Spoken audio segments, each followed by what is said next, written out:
From Ashes. Chapter 21. The Present.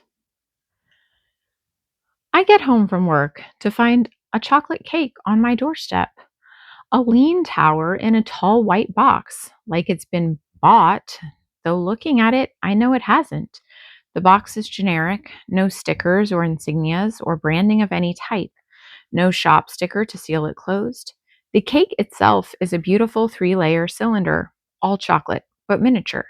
The cake rounds are about 6 inches wide instead of the usual size, which makes the cake appear unusually tall, like a skinny brown Dr. Seuss hat. At the top, it's decorated with bicycles. Bicycles. A large cluster of them made entirely from tempered chocolates of different colors, brown and white, of course, but also red, peach, seafoam green, each one piled and stacked in different ways against the others. I realize she hasn't just made me a cake, but a sculpture as well. She's definitely an artist. I admire the handlebars, wheels, spokes, all somehow painstakingly molded from chocolate. But it's also true that she's an engineer. Each round is cut flat so that it stacks perfectly with a 1/4 inch of frosting between the layers. The outside is precisely edged, and the bicycles, a structure that could withstand the packaging and then the travel. I look up on the thought toward my door. My address would have been easy enough to get with the billing information, but she didn't have a car. She hadn't biked for 60 miles with a cake in the basket. No one was a good enough engineer for that. So how had she gotten here? Bus? Ride with a friend? An Uber? That would have cost her a fortune. I moved the cake to the table, set it there like a centerpiece. I feel like I'll have to leave it there forever. I mean, how could I ever eat such a creation? I hear Gabby's laugh at the door. Her carpool ride must have arrived, and I can hear her giggling with one of the other girls at the door.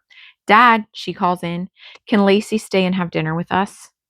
What does her mom think? I ask absently, still trying to figure out how Nora made and then stacked the bikes. She said it was fine, even though she went to all the trouble to pick you girls up. Yeah, Gabby calls. Then it's good with me. I can take Lacey home around 7 tonight. Both girls squeal in the joy of it. I remember that Lacey's mom is recently divorced, just in time to hear her tap tap at the front door. Hey, Aiden, she says, the clink of her bracelets bouncing around in my empty hallway, her perfume floating all the way to the kitchen. I like Lacey's mom, but she smells like a woman on the rebound prowl, and I don't want to find myself the prey at the end of it. Hey, Natalie, I say, hurrying out of the kitchen just as she seems to be hurrying in. We almost bump into each other, and she scoots around me into the kitchen. Okay with you if the girls stay and play? She asks, her hair in fresh waves. Yeah, sure, I say, just as she claps her hands together. It's your birthday, she says, looking at the cake and then pulling me in for a hug. Oh, no, I mutter, trying to disentangle myself. Um, uh, Gabby notices the cake and through some type of tiny woman's intuition starts chanting, Daddy's got a girlfriend, Daddy's got a girlfriend. Natalie releases me in a rush. Oh, your girlfriend got you this, she says, her cheeks flushing. Just a friend, I say. Natalie smiles. She may be on the prowl, but she's not a jerk. A friend, huh? On your not birthday, just because. That cake? Gabby continues to chant. Daddy's got a girlfriend. Daddy's got a girlfriend. Well, that's sweet, Natalie says. 7 o'clock then. Yeah, I say. You be good, Miss Lacey. I'll see you in a bit. She swoops down and gives her daughter a lipstick kiss. Do we get to eat it, Aiden? Lacey asks. I guess we do, I say.